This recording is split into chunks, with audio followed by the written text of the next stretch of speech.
Alrighty. Have you ever felt like you want to get in shape, you want to get the extra pounds off? You hear about all the nutrition and the macro stuff, macronutrients, but you're like, what the heck is that? Does it matter? Do calories matter? What is going on with nutrition and fat loss over 40?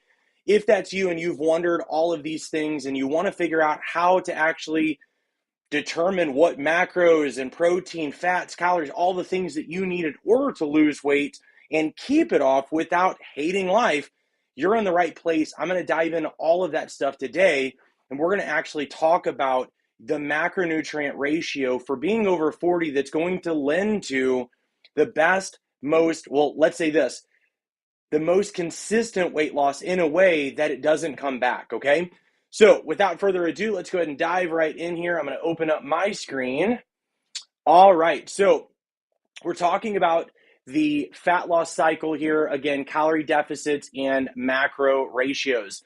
This will be a little bit of a longer video, but again, this will be absolutely so incredibly educational for you. It will help you. This is directly coming from my Joyfully Fit University course inside of Joyfully Fit 365, which my private clients get access to. So you are in for a treat, all right? So without further ado, as I said before, let's go ahead and dive right in.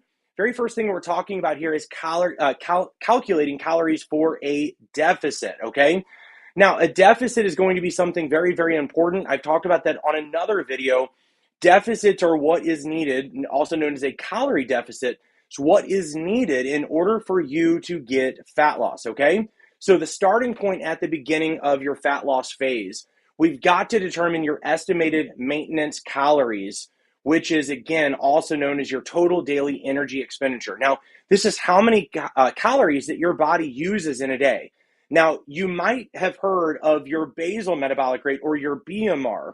Your BMR or your RMR, resting metabolic rate, is actually the amount of calories that you burn when you are a couch potato. It's literally just enough calories to keep the organs running, the lights, all the things within your body working properly, okay? So a lot of times people are unfortunately aiming for their basal metabolic rate instead of their total daily energy expenditure. Therefore, they're eating way too few calories. Did I say that right? They're eating, yes, too few calories. And unfortunately, this is something that is stalling their fat loss, okay? So what we want to do is we usually like to use the Harris-Benedict formula is our preference for figuring out those calories to begin with. There are a couple other ones, but this one just works. So step one, you're going to determine your basal metabolic rate, okay? For men, it's going to be 88.362 plus, and then you will do 13.397 times your weight in kilograms, and you'll add that to 4.799 times your height in centimeters, and that will, you'll subtract your age in years times 5.677. Now, again, I'm going to show you examples, so I know that sounds all crazy, but just trust me here. Now, for women, it's going to be a little bit different. So whether you're a man or a woman watching, be sure to get the differences down below so that way this will absolutely help you for what you're looking to do. I'm going to read this off for you. So for women, 447.593, and you will add that to 9.247 times your weight in kilograms. And again, that gets added to 3.098 times your height in centimeters.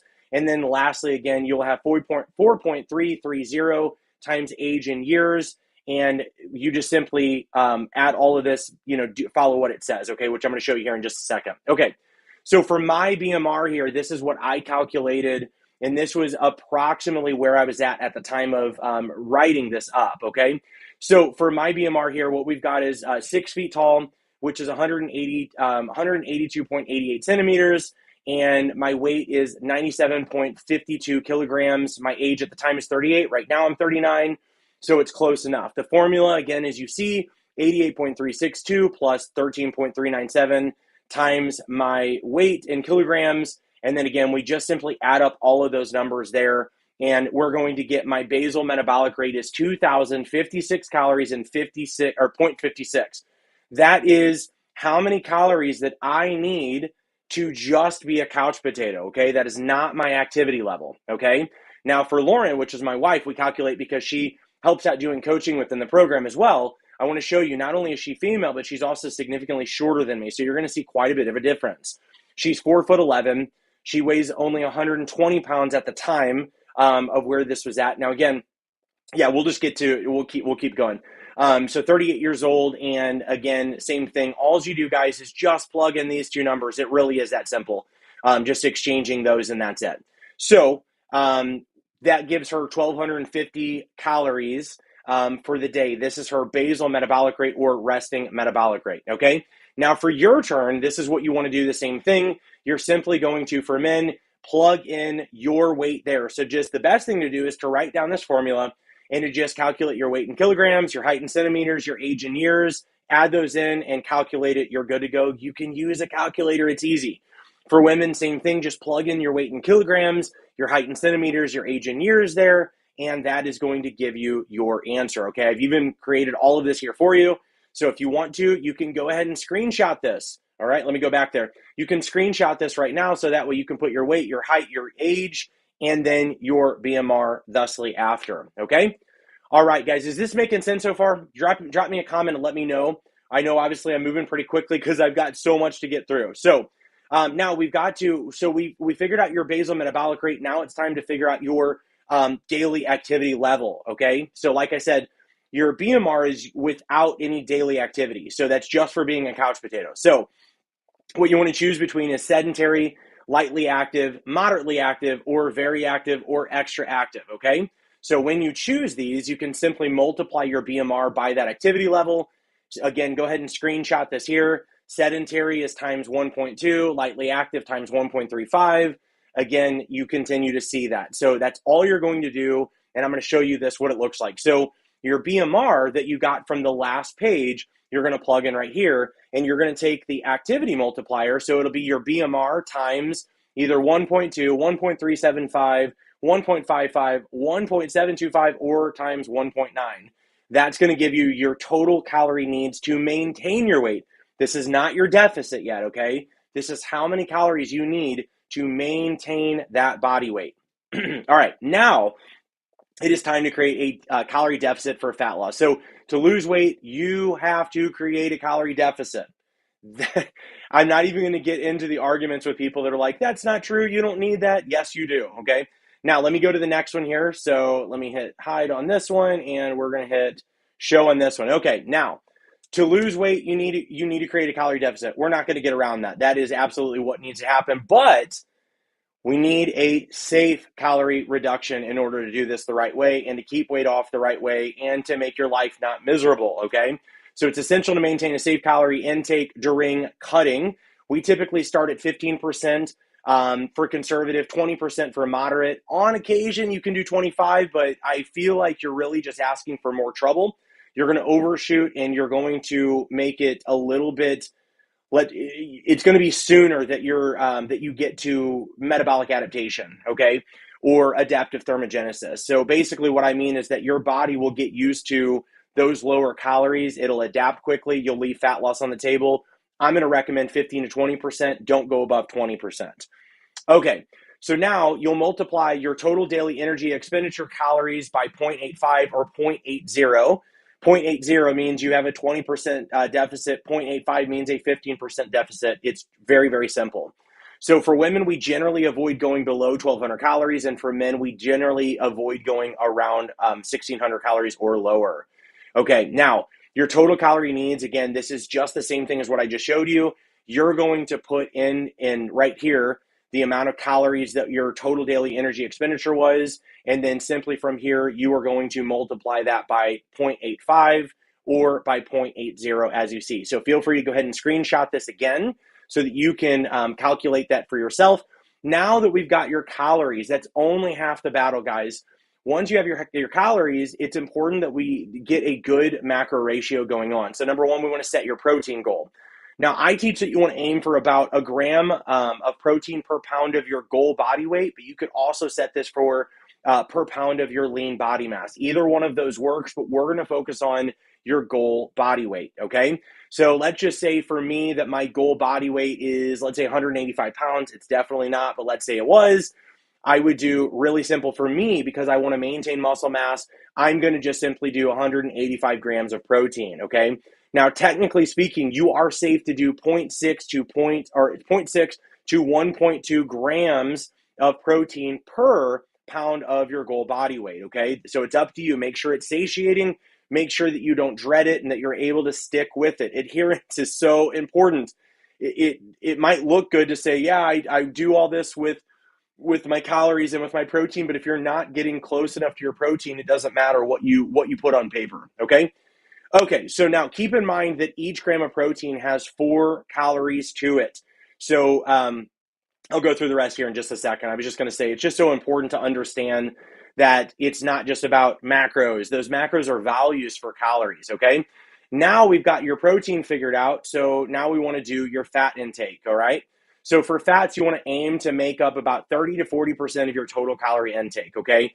Very simple to do that in order to calculate this. So again, on the low end, all you're going to do is take your total calories and that you came up with for your deficit, multiply it by 0.30 or by 0.40, and then you're good, okay?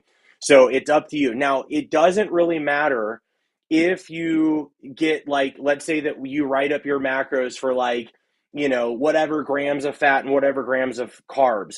As long as you hit your calories, your protein, and your fiber, it doesn't matter if each day your carbs and your fats are off. It just matters that you don't go over those calories, number one, and that you're not way under those calories, number two. So if I were you, I would recommend prioritizing your protein first, or I'm sorry, your calories first, make sure you don't go over. Next, focus on your protein to make sure you're within 7 to 10 grams of your targets, and then your fiber, which is going to be about 25 to 35, which I'll get into in just a few moments, okay? All right. Now, to lose weight, you need, hang on, I think I actually overdid that one. Yep. Ignore this one. There we go. All right. So, oh, that's why. Yes, because I need to go to the next page, I believe. Yep. Okay, yeah, that's why. Sorry, guys. I'm going through the pages twice. So, let me make sure that I didn't forget any of those. All right, yeah, so we're good. Okay, so so we calculated your fats, but we didn't get to your carbs. So that's what we'll do now. Okay, cool. All right, so let's scroll up on this one. We're going to hide that, and we're going to go, back to this one. Okay, guys, there we go. All right, now, so for your fats, like I mentioned, you want to choose your fat percentage. 30 to 40% is more than fine. So either one of those. My main thing that I tell people is don't go lower than 10% on your fats and don't go lower than 10% on your carbs. If you go too low in your fats, you're going to feel miserable. Your hormones will be off balance and energy. If you go too low in your carbs, number one, you're not going to be able to sustain it, or at least most people. Number two, you're going to feel more sluggish. You're going to have some brain fog, et cetera, et cetera. I don't teach the fastest way. I teach the most sustainable, the most permanent way, okay? So just throwing that out there first and foremost. All right, so now each gram of fat has 9 total calories, okay? So fats are going to be 9 calories, carbs are 4, and proteins are 4 also, okay? So moving on to the next one, and this will actually go to hey, look at this, it's going to the right one. All right, so all of your remaining calories are going to go to carbohydrates. And I know what you might be thinking. Is that going to make me gain? Am I going to get fat? But I've heard. What about keto? What about, got it, totally get it. Calories are going to make you overweight if you eat more calories than what you need, okay? Carbs are 4 calories per gram. Carbs alone are not going to make you fat. Fats alone are not going to make you fat. Proteins alone are not going to make you fat. And the combination of all three won't make you fat. But overdoing your calories more than what you can burn in a day, that will make you fat, okay? Now, I don't have time to go into everything pertaining to carbs, but just understand that this is the next thing that you're going to do. After setting protein and fat, allocate the remaining calories to your carbohydrates. Again, total calories, and then you've got your protein and fat calories. The remaining are your carb calories, okay? Each gram of carbs, as I mentioned, is 4 calories, okay? So this is kind of what this looks like. So goal body weight, 150 pounds. Total calorie intake for fat loss is 2,000. Protein goal, 150 times 4 is 600, okay? 600 total calories. Fat percentage is 30%, so 2,000 total calories times 0.30 gives 600 calories, okay? And then lastly, we've got, if we figure that out, that's going to show us 600 divided by 9 calories is 67 grams. So we know we've got 150 grams of protein. We know we've got 67 grams of protein. We're going to go to the next one, and we're going to see exactly what the carbs are. So carbs here, if you simply take the 600 and 600 and you subtract that from our total of 2,000, it leaves us with 800 remaining calories. So again, because each gram of carbs are worth 4 calories, 800 remaining calories divided by 4 calories per gram equals 200 grams of carbs. So guys, you get 150 grams of protein. We get 67 grams of fats. There we go. And we get 200 grams of carbs. This is a very balanced macro ratio, okay? So example 2 would be 130 pounds, because again, I want to give you guys multiple examples here. And this is 1,800 calories for fat loss. So again, 130 times 4 equals 520 calories for protein. Okay, so 130 grams of protein. This time we're doing 35% for your fat percentage. So it's 1,800 calories times 0.35 gives us 630 calories. So that means we have 70 total grams of fats. Lastly, we've got our carbs. And so this is going to be, again, 520 in protein, 630 in fats, gives us a remaining balance of 650 calories divided by 4 calories per gram. We now have 163 grams of carbohydrates, okay? Very simple, easy to do, all right? Okay, now you got to keep track of your weight and body composition and adjust your calorie intake as needed to continue to create a calorie deficit. What does that mean? What that means is you need to understand that the longer you are at this calorie deficit that you're at, and I use quotes because what is a calorie deficit now will not be a calorie deficit the longer you stay there. This is a big part, okay? I'm going to say this again. The longer you are at a calorie deficit, the more your body will downregulate to those calories, and what was a deficit will no longer be a deficit again, okay? I know this not only to be true scientifically based on my education, but I know this to be true based on 20 years of my experience with clients. So what do you need to do? You need to make sure that as you change your body composition, or as you notice that you reach a plateau, you can decrease those calories or increase how much you burn to get out of that plateau, okay? Now pay attention to how you feel. If you're feeling consistently drained or unwell, low energy, it's a sign of too much exercise or your calories being too low. It's time to adjust and go forth, okay? Now, when I say go forth, it's because I'm not going to talk about metabolism and reverse dieting and all that stuff, but we're going to go forth in a different direction. If you find your weight loss plateauing, or if you're losing weight too quickly, revisit your calorie targets, okay? All right, now that is everything for you guys that I have on this one. Thank you guys so much for tuning in. I hope that this really serves you. I hope that this will help you like it's helped my private clients. And let me go ahead and turn this off here really quick. Oh, there we go. Come on now. Oh, we're going to hide it if I can. Let me move this. There we go. Okay. So just like it has with my private clients, guys, and the other thing too is if you want to know a little bit more about some of the nuances of nutrition, if you click below in the description, you will see my brand new Eating for Fat Loss Over 40 guide. It will absolutely help you. It's going to give you some a little bit more than what I've just given you on this video too. If you feel like this video helped you, if it was valuable of any kind, please hit the like button. It helps so much to put more of these videos in front of people just like you who are looking to learn how to do this whole thing, getting in shape in the most sustainable and enjoyable way. So if you've not already hit the subscribe button, please hit that as well. Can't wait to bring you the next video lesson. Let me know what your thoughts were, and I will see you guys on the next one.